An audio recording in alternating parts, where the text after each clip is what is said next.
How to trim rubber plant, in other words, how to properly remove dying or damaged leaves. Let me show you how. Before we do anything, this is what you need. You need a paper towel, sharp set of scissors, rubbing alcohol, and water.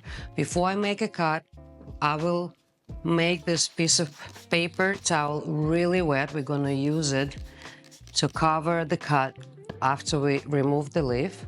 And then I will spray my scissors, with rubbing alcohol to make sure they are clean so we do not introduce any bacteria.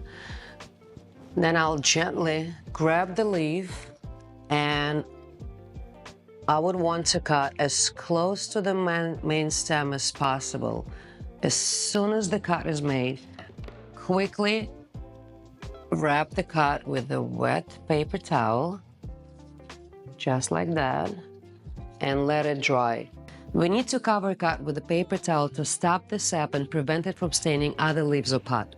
When the paper towel is dry, I can show you here, you can simply remove it.